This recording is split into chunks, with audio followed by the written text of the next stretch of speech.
Good morning, webheads. Happy new comic book to you. Today is Wednesday, of course, and you got Ultimate Spider-Man getting ready to come out. I am so excited for that. And also, I'm heading to the comic book shop early today because I'm going to be filming a free comic book day video that will be released, I think, on Sunday. So yeah, today's going to be a great day. Hopefully I'll find some cool extras, and of course I'm going to share them with you guys. So guys, good luck in finding everything, and I'll see you in a second. Welcome to Spider Slayer's Comic Book Haul, fans. This is episode 635, the video series where each and every week I share with you what I pick up at my local comic shop, Comic Central, located in the city of Sanford. So if you guys are ever in the Central Florida area, make sure you stop by, tell them Mike Spider Slayer sent you, and they'll provide you with great customer service. And inside that mysterious black bag will be those comic books, guys. I had a fun time filming a new comic book day, or I should say, I always do this, free comic book day video. So stay tuned for that video on Sunday. You're not going to want to miss all the books that are coming out and the deals that Comic Central will have. So with that being said, my voice is a little shot, so I'm going to try to go through these a little quicker than usual. So here we go. So we have the Marvel Preview Mag for the month of, when does it say? For July. And it's got all kinds of X-Men stuff on it because the new line of X books is getting ready to come out. So I'm very excited for that one. All right. Then we have the IDW 25 little preview book there. And we have that.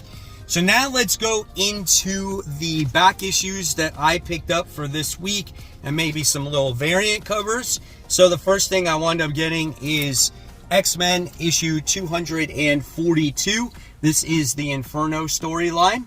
So I picked that one up. It's a newsstand. Paid $3 for that book. So that one was cool. And then I got X-Men issue 243. Also a newsstand that ties into the Inferno storyline as well. So really cool to have those older X-Men books. Maybe some holds that I did not have. Then I got a couple of the, I got a foil cover here. This is the Uncanny X-Men, issue 130, obviously with Dazzler on it. I don't have the main comic to this, but I'm like, why not get the foil, right? So I wound up scoring that. And then I got the Ultimate Spider-Man issue 4, the 1 in 25, for $20. So that was really cool. That's a beautiful cover right there. So gorgeous. All right, so those are the back issues that I got.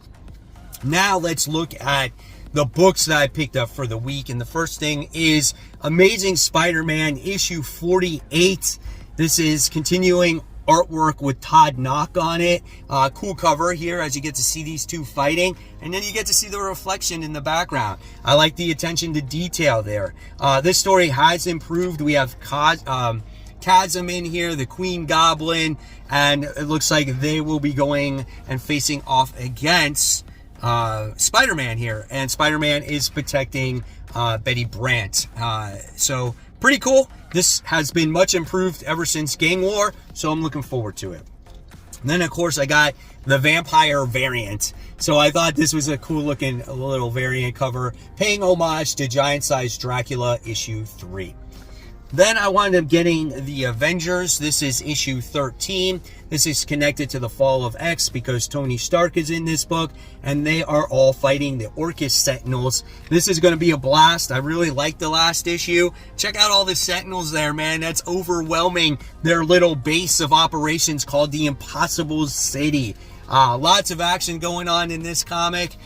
Things I've picked up in the last couple issues. I was really close to permanently dropping this comic book, but it's delivering at the right time. Then we're going to go to a few independents here. We got Dick Tracy issue 1. So this is from Mad Cave. Never been a huge Dick Tracy guy.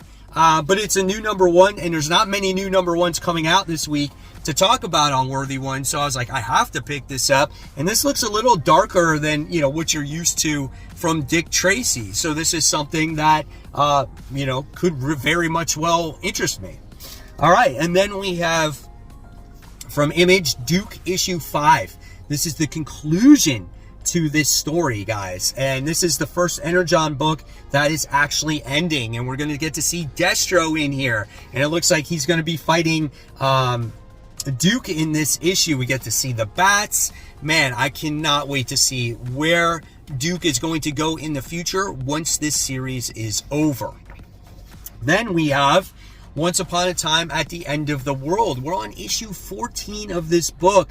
And this is a book that unfortunately I did stop reading. So whenever it gets done, I'm just going to have to read them all together like a trade.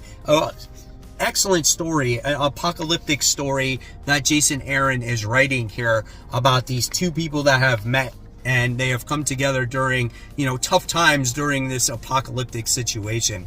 So very interesting book. All right. And then we get the return of Something Is Killing the Children. This is issue 36.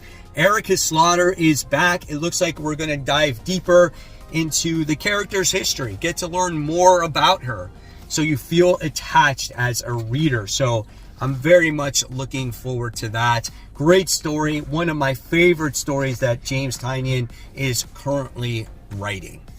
All right. And then, like I said earlier, I did purchase Ultimate Spider-Man. Also got the main cover here. This is issue 4. Let's check out the interior because we have a different artist on this particular comic book. And here is the artwork. So it's not bad. The colors are very similar. Is it Chichetto?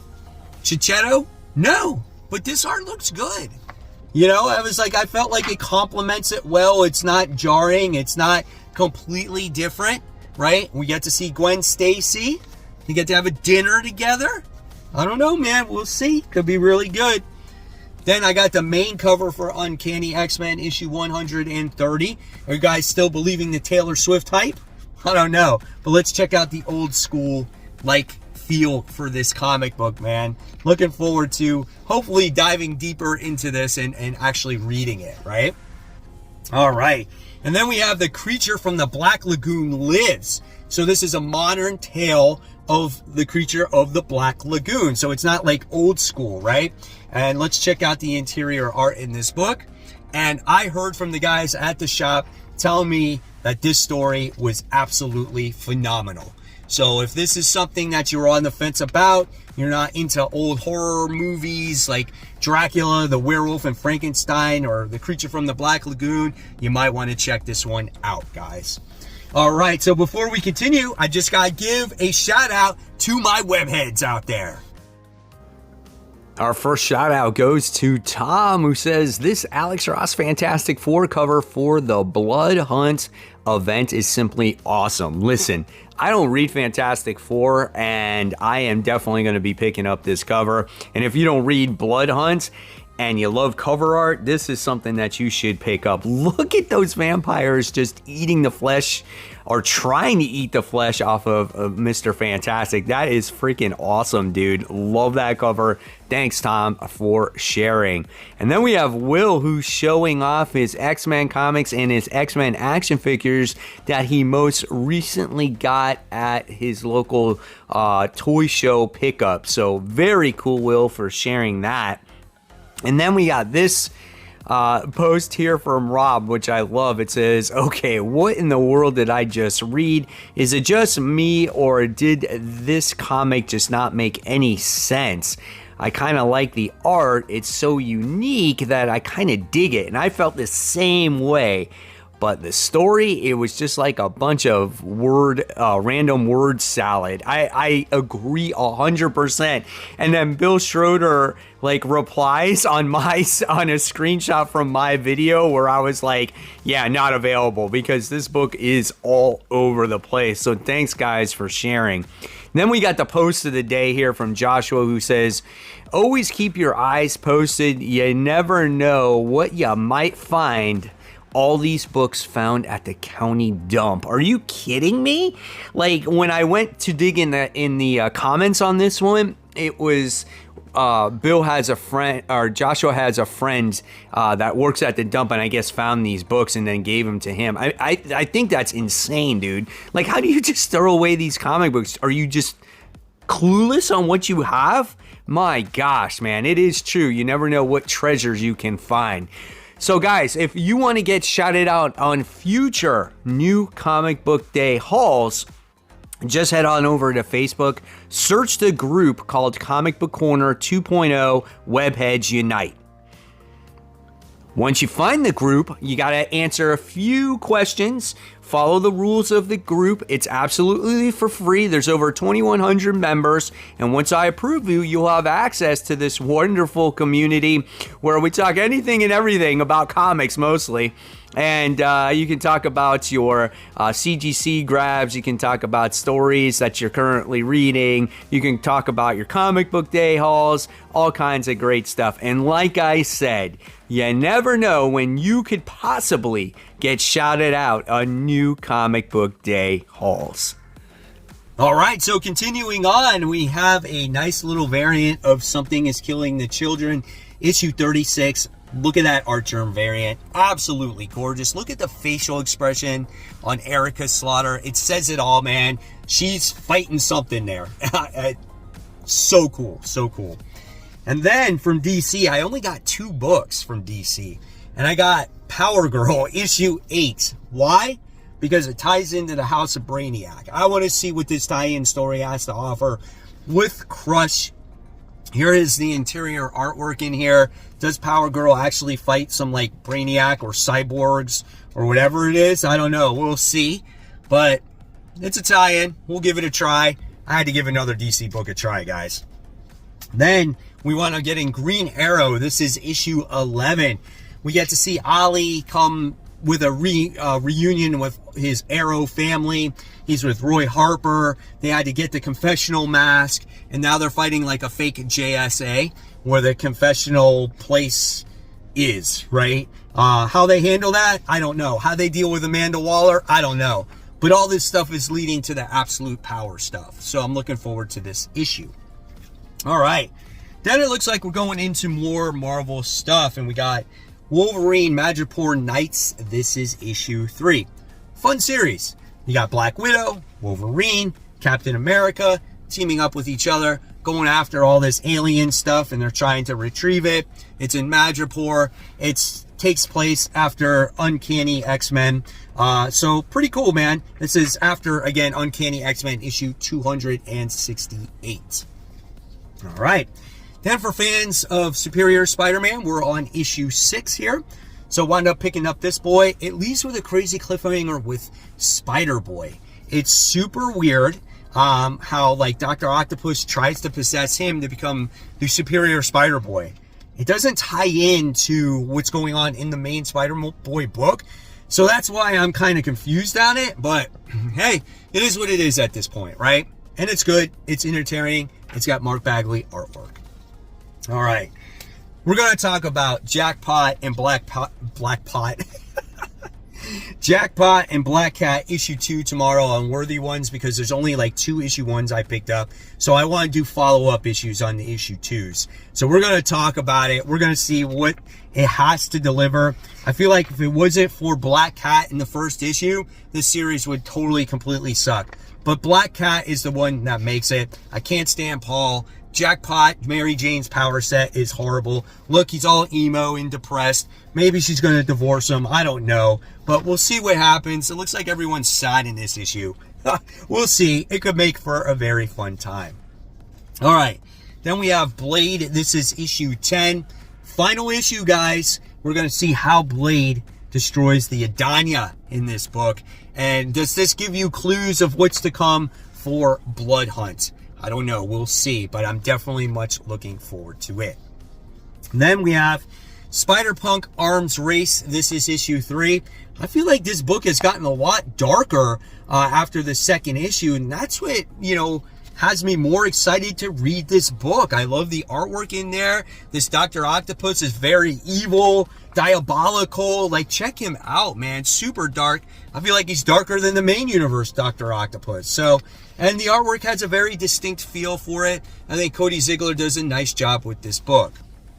Then we have I was going to say the Tomb of Wolverine, but this is Wolverine issue 48. This continues the Sabretooth storyline. I got this cover as it pays homage to the Tomb of Dracula issue 26. I just thought Wolverine as a vampire looked badass on here.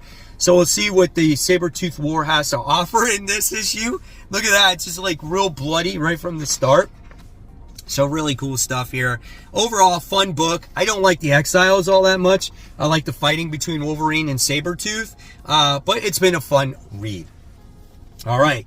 Another variant cover for Ultimate Spider-Man. Again, issue 4. We have Gwen Stacy on the cover. That's why I picked it up. And again, they're having a nice little dinner. Then we go to Feral. This is issue 2. Loved issue 1. We're going to see what happens with the cats in issue 2. Do more of them get rabies? Is this going to be an emotional gut punch for you? I think it might be. Here is the interior art in here. Looks like all these cats are like eating other cats. Or, oh my gosh, it looks like they're wolves eating other cats. Like, I don't know what's happening, man. It's very intense right from the start. You got to feel for these guys, right? Can't wait to read this. And then, of course, I wound up getting the variant covers, homage to Nightmare on Elm Street. We have the homage to Halloween, right? So that was really cool. That's the variants that they had. And then I don't read this book, Rise of the Powers of 10, or I don't read it, but I like the covers. So we got a Chew cover here with Jubilee, and then I wound up getting the David Nakayama cover of the Dazzler. So I thought those ones were really cool, and I decided to pick it up. So there you guys have it. There's the haul for the week. My voice is completely shot. Guys, hopefully you enjoyed it. And if you want to see more content, in fact, these were the top 10 most pulled comic books of the current comic book week. Go ahead, click on that video. And as always, guys, support the local comic shops. Keep buying, keep collecting, but always remember, read those comic books. And guys, have a great new comic book day. I'll see you real soon. Take care. Bye.